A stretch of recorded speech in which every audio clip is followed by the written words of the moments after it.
တိုဖူနဲ့ကြိုက်တဲ့သူတွေအတွက်ဒီဆိုင်လေးရကြတော့ရှမ်းလက်ရစစ်စစ်ရတဲ့ဒီလိုမျိုးအကြကွေးတွေအများကြီးထည့်ပေးထားတဲ့တိုဖူနွေးရယ်တုံတုံအီအီတိုဖူတုပ်လေးနဲ့ရှမ်းခောက်ဆွဲကောင်းကောင်းလေးတွေပါရတဲ့ဆိုင်လေးကိုခေါ်သားပေးမှမလို့ဗီဒီယိုလေးကိုအဆုံးထိဆက်ကြည့်ကြပါအောင်နော်ဒီဆိုင်လေးရကြတော့ကန်တော်လေးလန်90မှာဖွင့်ထားတဲ့ဒူရှမ်းလေးဆိုတဲ့ဆိုင်လေးပါတော့အရင်မြမကိုရင်လက်ထိတ်နားမှာဖွင့်ထားပေမဲ့အခုလန်90တဲ့ကိုပြောင်းသွားတော့တိတ်မကြသေးဘူးပေါ့နော်ကန်တော်လေးမှနေတဲ့သူဆိုလို့ရှိရင်တော့ဒီဆိုင်လေးကတော့မသိရသူတော့ရှိမှာမဟုတ်ဘူး။ဆိုင်ရကြတော့လေဒီဆိုင်ကတိုဖူနဲ့ရှမ်းခောက်ဆွဲကိုတော့တအားကြိုက်လို့လေအမြဲလှလာစားဖြစ်တယ်။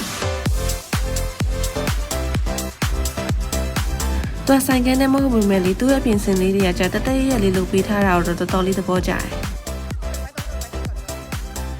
ဆိုင်ရတော့ပုံမှန်စားနေကြဒီရှမ်းခောက်ဆွဲနဲ့တိုဖူလေးကိုတော့မှာထားလိုက်တယ်ပေါ့နော်။သူ့ရဲ့တိုဖူနွေးရကြတော့လေဖြစ်ခက်ခဲကြီးဖြစ်မနေပဲနဲ့ဒီလိုမျိုးအီအီမွေမွေလေးနဲ့တော်တော်လေးမိုက်တယ်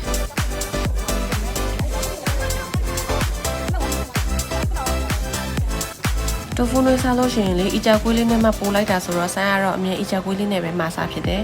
ပြီးတော့လေသူ့စီရရှမ်းတိုဖူတုံးလေးဆိုလို့ရှိရင်လေတော်တော်လေးစားလို့ကောင်းတယ်ဒီလိုမျိုးတိုဖူသားတုံတုံအီအီလေးကိုမှတွားကြတော့ရှင်ငံဆက်လေးတုပ်ပြီးထားတာပေါ့နော်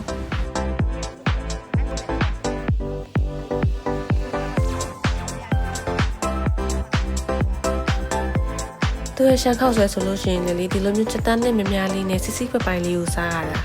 ရှမ်းခောက်ဆွဲနဲ့စားဖို့အတွက်ရှမ်းချင်လေးပါချပေးထားတယ်ပြီးတော့သူရဲ့ကြက်ရိုးပြုတ်ရည်လေးကလည်းချိုလေးနဲ့တောက်လို့ကောင်းတယ်ရှမ်းခောက်ဆွဲဆိုလို့ရှိရင်လည်းဒီလိုတပွဲကို9000ပေါ့နော်သူစီမှာတိုဖူနွေးတို့ပြီးတော့ကွေးတီယိုတွေပါရသေးတယ်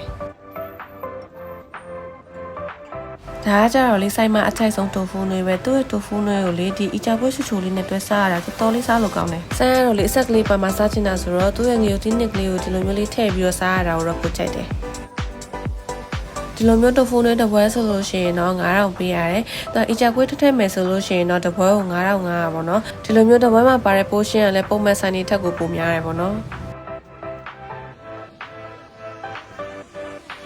ပြီးတော့တိုဖူနဲ့လိုက်တဲ့ရှမ်းတိုဖူကြော်လေးလည်းရတယ်။သူညနေလောက်ဆိုလို့ရှိရင်တော့မှဘန်းပြင်းနဲ့ကိုကြော်ပြီးနေပြီ။တိုဖူကြော်ကကြတော့လေညနေပိုင်းပူပူလေးကြော်ပြီးတဲ့အချိန်စားရတာတော့အကောင်းဆုံးပဲ။ဒီတိုဖူကြော်တစ်ပွဲကကြတော့3000ပါ။ပြီးတော့လေဒီဆန်ကနှမ်းထောင်းလေးနဲ့ကောင်းချင်းပေါင်းပူပူလေးကလည်းလေစားလို့တအားကောင်းတယ်။သူ့ရဲ့ကောင်းချင်းပေါင်းလေးကကြတော့လေအီအီစီစီလေးနဲ့ဒီလိုမျိုးစောင်းမနဲ့ခင်မှာစားရရင်တော့တော်တော်လေးကိုမိုက်မှာခက်တာကြတော့သူကမနဲ့ပိုင်းဆိုင်မှာဖွင့်တာတခုပဲ။ဒီဆန်မှာလေတိုဖူကစကိုယ်တိုင်လုပ်တာဆိုတော့လေသူတို့ရဲ့တိုဖူတွေဆိုလို့ရှိရင်ဒီလိုမျိုးတုံတုံအီအီလေးနဲ့ကိုစားလို့တအားကောင်းတာ။ဒီရှမ်းတိုဖူတုံးလေးဆိုလို့ရှိရင်လေချက်သွင်းမျိုးစီကျမမွေးလေးနဲ့မြေပဲတောင်းလေးတွေပါအများကြီးထည့်ပေးထားတာ။ဆိုင်လိုက်ဆိုင်လေးကကြတော့လန်90ကန်တော်လေးမှာပါ။သူကမြမကိုရင်လည်းဘက်ကနေဝင်လို့ရှိရင်တော့ပုံနီးရပေါ့နော်။ဆိုင်လေးကကြတော့ညနေ4နာရီနေပြီးတော့ည9နာရီထိဖွင့်တာဆိုတော့စုံစုံလင်းလင်းစားမယ်ဆိုလို့ရှိရင်တော့ညနေပိုင်းလေးတော့စားရတော့ပိုအဆင်ပြေရပေါ့နော်။ဒါဆိုရင်တော့ဆိုင်ရဲ့ vlog ဒီမှာပြန်တွေ့ပါမယ်။အားလုံးပဲတတာ